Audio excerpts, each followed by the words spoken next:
ಮಾಳಿಂಗ ಗುರುದೇವ. ಶ್ರೀ ಗುರುದೇವನಾದ ಕೈಲಾಸವಾಸಿ ಪರಮೇಶ್ವರರ ದರ್ಶನಕ್ಕೆ ಹೋಗೋಣ ನಡೆ ಮಾಳಿಂಗ. ಗುರುದೇವ, ಅನಂತ ಬ್ರಹ್ಮಾಂಡ ನಾಯಕನಾದ ಪರಮೇಶ್ವರನು ಅನೇಕ ಜನ್ಮ ಪರಿಶುದ್ಧನು. ಕೇವಲ ತನ್ನ ಕೃಪೆಯಿಂದಲೇ ಸಮಸ್ತ ಪ್ರಾಣಿಗಳು ಸಂಸಾರ ಬಂಧನದಿಂದ ಬಿಡಿಸುವನು. ತಮ್ಮ ಅನುಗ್ರಹವೇ ಕಾರಣವಲ್ಲವೇ? ತಮ್ಮ ಆಜ್ಞದಂತೆ ನಿರ್ಮಲವಾದ ಪುರುಷನ ದರ್ಶನಕ್ಕೆ ಹೋಗೋಣ. ನಡೆಯರಿ ದೇವ. ನಡೆ ಮಾಳಿಂಗ ಹೋಗೋಣ. ತಮ್ಮ ಆಜ್ಞದಂತೆ ನಡೆಯರಿ ದೇವ. ಕಮಲಗಳಿಗೆ ವಂದಿಸುವಿನ ದೇವ.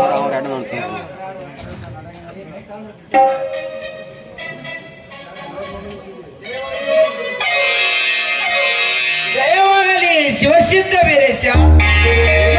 ಚಂದ್ರಮೌಳೇಶ. ಜಯವಾಗಲಿ ಕರುಣ ಮಾಳಿಂಗ.